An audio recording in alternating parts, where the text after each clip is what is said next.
Your father spits you out into pitch-black water. Not hatched, not born, spit, like gum. 200 siblings tumble out with you.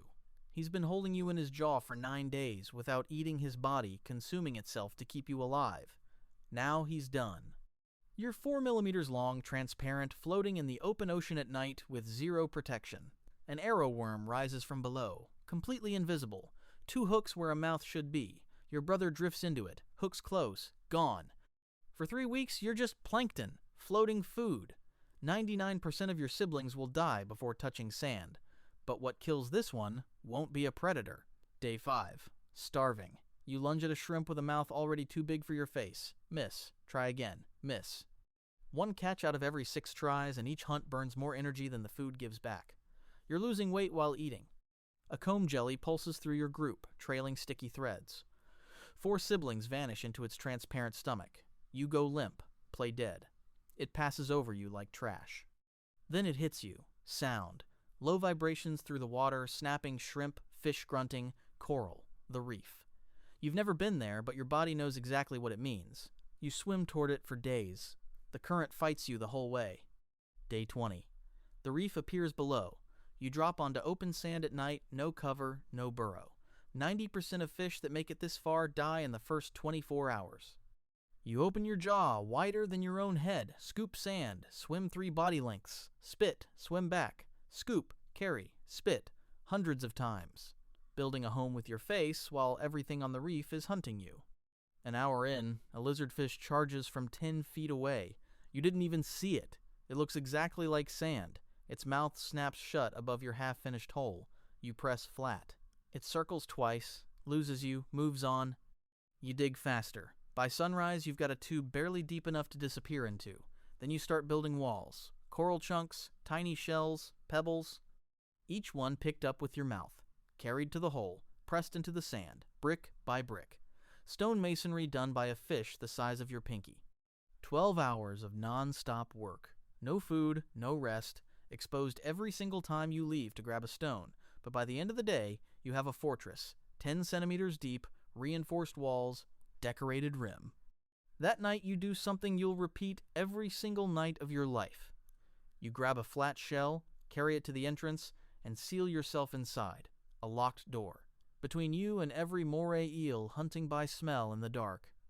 Welcome to your world. You will never travel more than 5 feet from this hole again. Ever. That invisible leash is your entire life. Skip forward a few months, you've settled into a colony. 70 jawfish crammed into a patch of sand barely bigger than a parking space. Burrows packed 2 inches apart. The worst apartment complex in the ocean. Your neighbors steal your pebbles, you steal theirs. It's basically an HOA from hell, except everyone's armed with a mouthful of rocks. Every day is the same. Dawn. Open the door. Hover above your burrow like a puppet on a string. Bob up and down. Scan for food. A tiny shrimp drifts past. Dart out, grab it, dart back. Never more than 5 feet from home. Sounds manageable? It's not. One morning, a Nassau grouper parks itself above your entrance. 3 feet long. Could swallow you like a vitamin. But it doesn't attack. It does something way worse. It starts fanning its tail. Slow, deliberate. Pushing sand forward, over your entrance, burying you alive. You pull the door shut. Sand keeps piling up.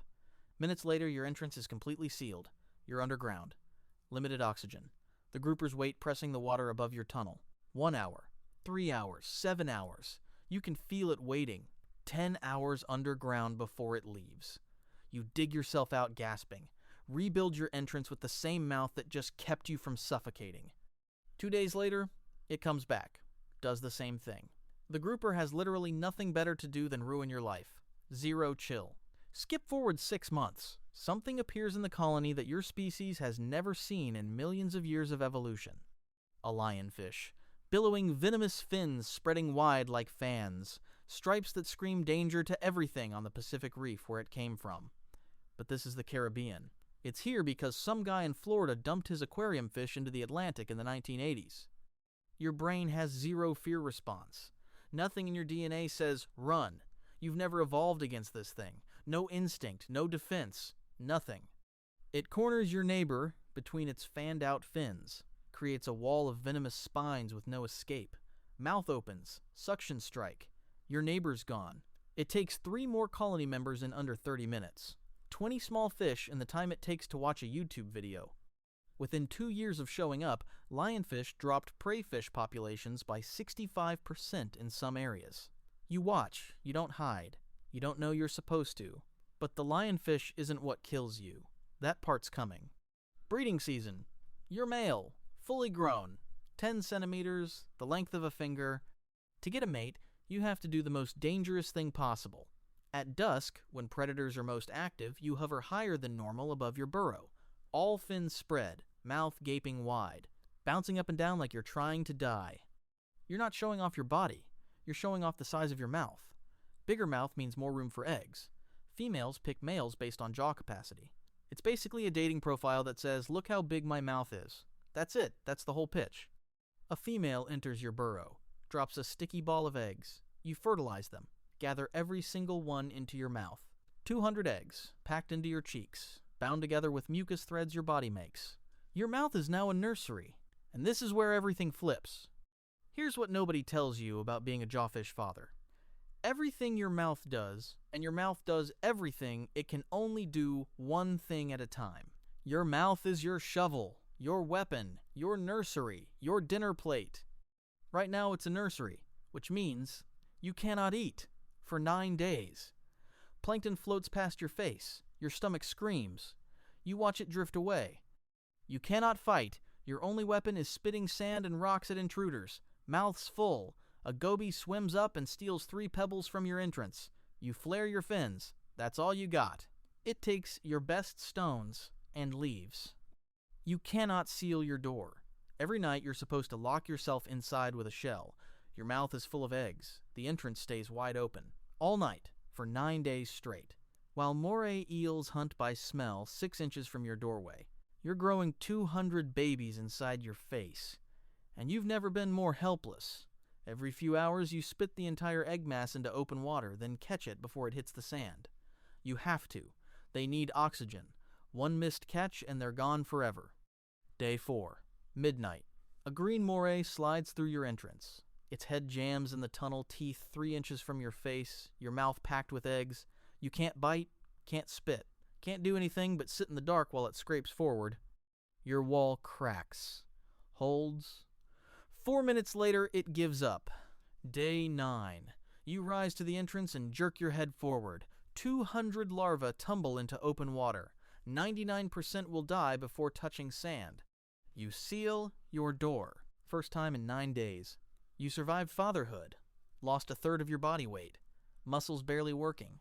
You don't get time to recover. 3 days after releasing your larva, you're hovering above your burrow. Weak, slow, trying to catch enough food to rebuild what 9 days of starvation took from you. The lionfish comes back. It drifts toward your section of the colony. Same one from before. Maybe a different one. Doesn't matter. Your body still doesn't recognize it as danger. No instinct fires, no alarm. Nothing. It fans its venomous fins wide, spreads them around you like a curtain closing on a stage. The spines block every direction. Above, left, right, behind. Your burrow is below you. 5 feet. You could make it. You try to drop. But your starved muscles don't fire fast enough. 9 days without food turned your explosion into a slow fall. The burst that used to save your life in a split second takes a full second now. The lionfish opens its mouth. Suction strike.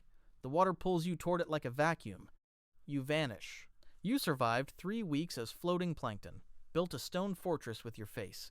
Lived through grouper sieges that lasted 10 hours underground. Endured 9 days of voluntary starvation with 200 eggs packed inside your jaw while moray eels tested your door every night.